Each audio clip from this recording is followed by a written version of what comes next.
আচ্ছা, আজকের আলোচনার বিষয় হচ্ছে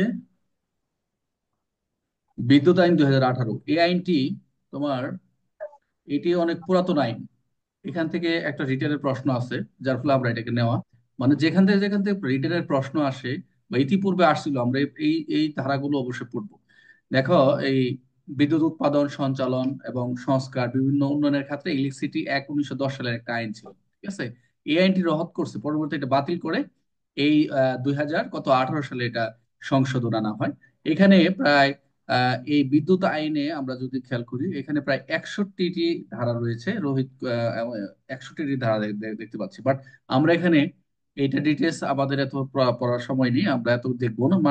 এখানে বিদ্যুৎ আইনে আমাদের কিছু কিছু আমরা পাবো যে রুরাল এলাকাগুলোতে দেখা যায় তোমার হচ্ছে বিদ্যুতের মিটার চুরি হয় ইদানিং অনেক দেখা যাচ্ছে। প্রায় বিশেষ করে আমি এই যে রুরাল অর্থাৎ এই মফস্বল এলাকাতে থানাগুলোতে চাকরি করে আসছি, ওখানে দেখা যাচ্ছে প্রচুর, যে থানায় ছিলাম ওই আশপাশে প্রচুর মিটার চুরি। ইভেন শুধু এখানে গাজীপুর, অন্যান্য যে সারা বাংলাদেশি এই বিষয়গুলা চুরিগুলা হচ্ছে। তো এই মিটার চুরির ক্ষেত্রে থানায় জিডি করে দেয়, অনেক ক্ষেত্রে মামলাও হয়, আমরা আসামি পেলে মামলাও নেই। এবং মামলা আসামি না পাওয়া যাক সেটা বিষয় না, আমরা বিদ্যুতের এই মিটার টিটার চুরি হলে আমরা মামলাও নেই এবং আসামি ধরা পড়ে। এবং ইভেন এটার উৎপাতটা বেশি আর কি। তো অনেক সময় জিডি টিডি করে দিলে তখন ওখান থেকে তারা জিডির কপি গুলা ওই তোমার বিদ্যুৎ অফিসে নেয়, তারা আবার একটা রিপোর্ট পাঠায় এই এতগুলা আহ চুরি হয়েছে, এগুলোর আবার পুরো আইনগত ব্যবস্থার অবহিত করার জন্য তারা একটা মেসেজ চায়। তো যাই হোক, আমরা বিদ্যুৎ মিটার মিটার তো বুঝি। আমরা এখানে যে তারাটা পড়বো, বিদ্যুৎ সংযোগ, আন্ত ইউটিলিটি বিল মিল, এগুলো আমাদের কিছু দরকার নেই। দুর্ঘটনা কারা করবে, প্রকৌশল উপপ্রকৌশলী, এগুলো আমাদের কোনো কিছু দরকার নেই।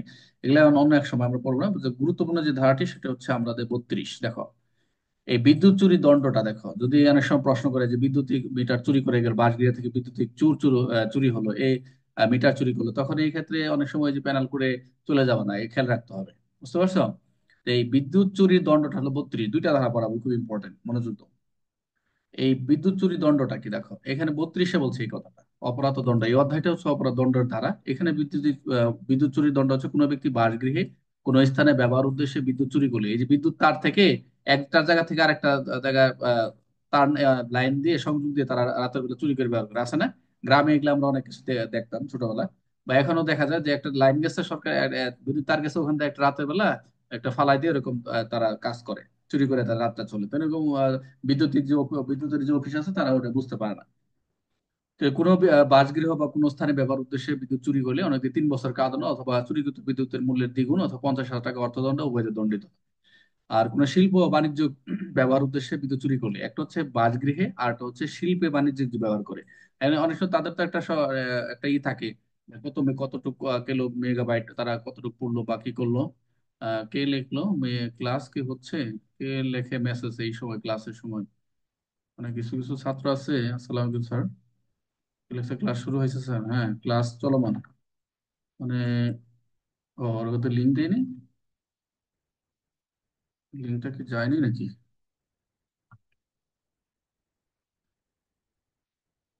কি বলবো এখনই, ক্লাস চলমান আর বলে ক্লাস, কি অবস্থা। আচ্ছা, দেখি তো, ক্লাস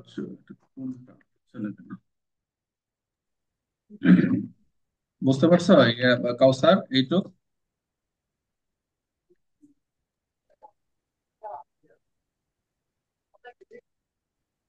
মানে দুইটা বিষয় এই 32 ধারায়। তো বোধ- আচ্ছা, শোনা যাচ্ছে, কথা কি শোনা যাচ্ছে? তাহলে আমরা এখানে দেখলাম কি, আমরা এই বিদ্যুৎ আইনে 2018 সালে আমরা এই বিদ্যুৎ চুরির যে দণ্ড তো রয়েছে 32 ধারা, দুইটি বিষয়, একটা হলো বাসগৃহ, একটু বড় করে নিই তাহলে তোমাদের সুবিধা হবে। একটা হচ্ছে একটা হচ্ছে বাসগৃহ, আর একটা কোনো আরেকটা হচ্ছে কি কোনো শিল্প বাণিজ্য ব্যয়ের উদ্দেশ্যে, অর্থাৎ এই বিদ্যুৎ চুরি, এই বিদ্যুৎ চুরি যদি করে, এটা একটা রিটার্ন প্রশ্ন আছে অনেক আগে, কয়েক পর পর আসছিল, যার ফলে এটা তোমাদের রিটার্নের প্রশ্নটা নিয়ে নিচ্ছে আর কি, কারণ আমার শীটেও আছে এটা। তাহলে এখানে বিদ্যুৎ চুরি দণ্ড হচ্ছে 32, কোনো ব্যক্তি বাসগৃহে কোনো স্থানে ব্যবহার উদ্দেশ্যে বিদ্যুৎ চুরি করলে অনধিক 3 বছর কারাদণ্ড অথবা চুরিকৃত বিদ্যুতের মূল্য দ্বিগুণ 50,000 টাকা জরিমানা দেয়। জরিমানার কথা তোমাদের লেখার দরকার নেই, আর হচ্ছে শিল্প ও বাণিজ্য ব্যবহার উদ্দেশ্যে বিদ্যুৎ চুরি করলে অনধিক 3 বছর কারাদণ্ড, চুরিকৃত বিদ্যুতের মূল্য দ্বিগুণ। এগুলো তোমার জন্য দরকার না, জাস্ট যদি বাসগৃহ থেকে বিদ্যুৎ চুরি করে কোনো ইয়া থেকে, সেটা হচ্ছে এই এই 32 ধারা দিবা। ক্লিয়ার? তাহলে বিদ্যুৎ চুরি দণ্ড হচ্ছে কত দ্বারা, কাউসার? 32 ধারা স্যার। Very good. বিদ্যুৎ আইনের 32 ধারা। গুড, এটা খুব ইম্পর্টেন্ট এই ধারাটা। আরেকটা আমরা দেওয়া যাচ্ছি, সাদেকুর রহমান, সাদেকুর আসছে না, আর তৌহিদ আসে না আজকে আবার। আচ্ছা, তারপর আমরা নেক্সট স্যার সেকশনে চলে। আমার তো জয়েন করছি স্যার, আমি তো লিঙ্ক ফাইল পরে জয়েন করি স্যার, আসলে কি স্যার লিঙ্কটা আগে যেটা থাকে ওইটাই করা হ্যাঁ যায়? হ্যাঁ, লিঙ্ক তো আগে দেওয়া থাকে। তুমি তো, তোমাকে দুইটা গ্রুপে অ্যাড করছি তুমি। মর্নিং গ্রুপে অ্যাড হয়ে আসো 9টার সময়, যারা তারা তো এই গ্রুপে অ্যাড করে দাও।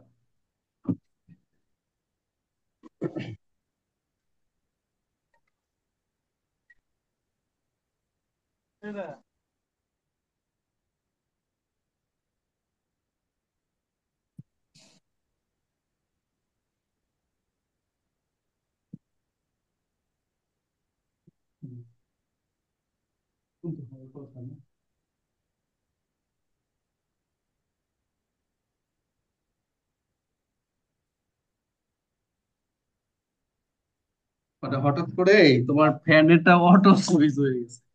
আচ্ছা ঠিক আছে, তাহলে আমরা ওই, তুমি একটু লিঙ্কটা একটু খেয়াল রাখো, অসুবিধা নেই।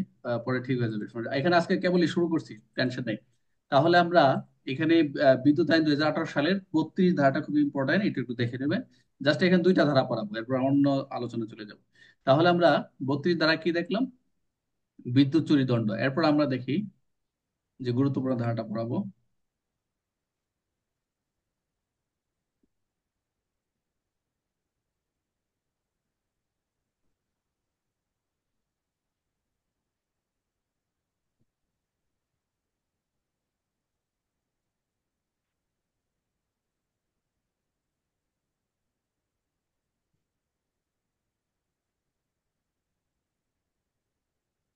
এই যে এই ধারাটা দেখেন, বিদ্যুৎ স্থাপনা, এটা খুব ইম্পর্টেন্ট। যে 39 ধারা, এটাও 7ম অধ্যায়ের সেকশন 39, বিদ্যুৎ স্থাপনা অনিষ্ট সাধন করে। কি কি স্থাপনা করবে? স্থাপনাগুলো ধ্বংস করবে, ক্ষতিগ্রস্ত করবে। কোনো কোনো ব্যক্তি বিদ্যুৎ কেন্দ্র হতে পারে, বিদ্যুৎ উপকেন্দ্র হতে পারে, বিদ্যুৎ লাইন হতে পারে, খুঁটি হতে পারে। অনেক সময় দেখা গেছে কিছু নাশকতাকারী, কিছু সন্ত্রাসী বৈদ্যুতিক খুঁটি ভেঙে ফেলে, তো সরকারি সম্পত্তি তারা এরকম করে। এই অণুবীর যন্ত্রপাতি নাশকতার মধ্যে ভাঙিয়ে ফেললে, ক্ষতিগ্রস্ত করলে, বিদ্যুৎ সরবরাহ বাধাগ্রস্ত করলে, এই কোন যন্ত্রের উপর বস্তু নিক্ষেপ করলে বা রাখলে, এটা একটা অপরাধ হবে।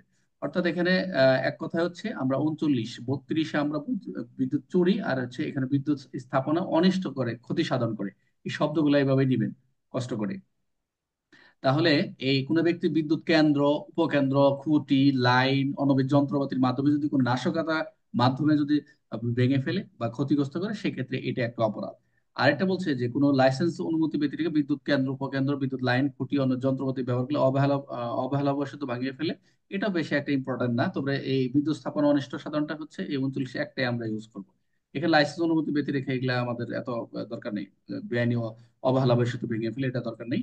আমাদের এটাই দরকার যে 39-1, বিদ্যুতের খুঁটি ভেঙে লাগছে। প্রশ্ন আসছে, ক নামক ব্যক্তি একটি রাতের বেলা যে কোনো ভাবেই বৈদ্যুতিক খুঁটি ভেঙে ফেলে। এক্ষেত্রে বৈদ্যুতিক খুঁটি যখন বলে বৈদ্যুতিক খুঁটি, তখন তো বিদ্যুৎ আইনে যেতে হবে।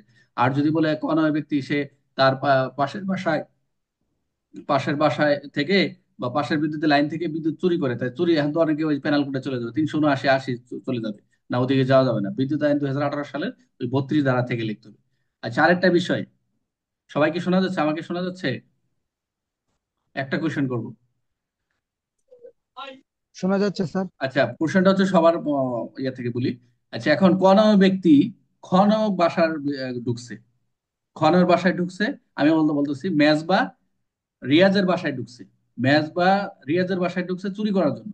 এখন রিয়াজে রিয়াজের বাসায় চুরি করার, সে ঘুমায় আছে, কিন্তু মেজবা ওই বাসায় যে কি করছে তোমার হচ্ছে চুরি করে, চুরি করে নিয়ে যাওয়ার সময় মেজবা ওই পাশে এই একটা খালের মতো ওখানে ছিল, ওখানে বৈদ্যুতিক খুঁটি ছিল, ওখানে একটা বৈদ্যুতিক তার ছিল, ওখানে সে লাফ দিছে। লাফ দেওয়ার সাথে সাথে ওই বিদ্যুতের ইয়ের কারণে সে পেছে, সে ওখানে মারা গেছে। এখন বলো তো কি ব্যবস্থা হবে? একজন বলো যে এখন চুরের কি হবে? এখন চোর কি ওই যে রিয়াজের বিরুদ্ধে মামলা করবে? রিয়াজের বাসায় চুরি করতে গেছিল। হ্যাঁ, অপবিত্র মামলা হবে স্যার, এটা তো অপবিত্র মামলা চলে তো আমি আসছে তো কেন? মামলা করে কেন? তুমিও তো মায়ের তারে ফেলাই দিতে পারো। চোর গেছে তোমার বাসায় চুরি করতে, তোমার চোরের বউ যদি বলে যে বাসায় চুরি করতে গেছিল ভালো কথা, তে আমার স্বামীরে মাইরা ফেলাইছে কেন বা ধাক্কা দিছে কেন, তুমি বলবে কি right of private defence file করছি?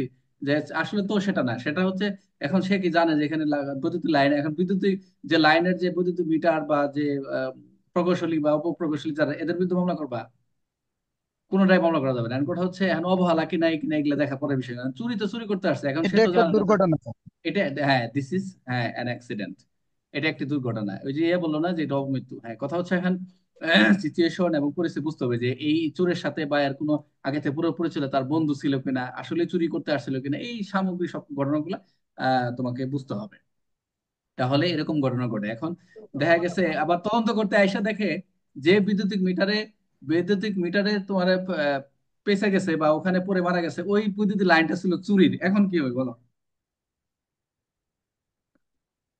এখন কি হবে? হ্যাঁ কাউসার, সাদেকুর। 32 ধারায় মামলা হবে স্যার। আমি পড়ছি না, এজন্য বিদ্যুৎ লাইন দেয়া। আচ্ছা, না বিদ্যুতের 32 সালে চুরির দণ্ড। 32 যারা বলছে তুমি বিদ্যুৎ গৃহে বাসগৃহে কোনো ইয়ে থেকে তুমি লাইন টেনে এনে রাতে তুমি ব্যবহার করলা। এখন ওখানে যে ঘটনা ঘটলো, এখন দেখা যাচ্ছে যে তারে ফেসে মারা গেছে, এটা হলো চুরির তাহলে তো ও ফেসে যাচ্ছে যে ও চুরি করতে ঠিক আছে। এখন তো যারা তদন্ত করে আসে দেখে তো এই লাইন তো এর না, ও বৈদ্যুতিক, তাহলে এর বিরুদ্ধে মামলা দাও। হ্যাঁ, এরকমই হয়, এরকম ঘটনা ঘটে। এই জন্য দুইটা ধারা, একটা হচ্ছে আমরা পড়লাম বিদ্যুৎ চুরির দণ্ড হচ্ছে 32, আর বিদ্যুৎ স্থাপনা অনিষ্টের দণ্ড হচ্ছে 39। এই হলো আজকের আলোচনা। আমরা দুইটি ধারা পড়লাম, দুইটি ধারা কোনো সমস্যা আছে কিনা আমাকে জানান, আমরা অন্যত্র একটা টপিকে যাব। 32 এবং 39 দ্বারা কোনো সমস্যা আছে কারো? সাদেকুর, রিয়াজ, মেজবা,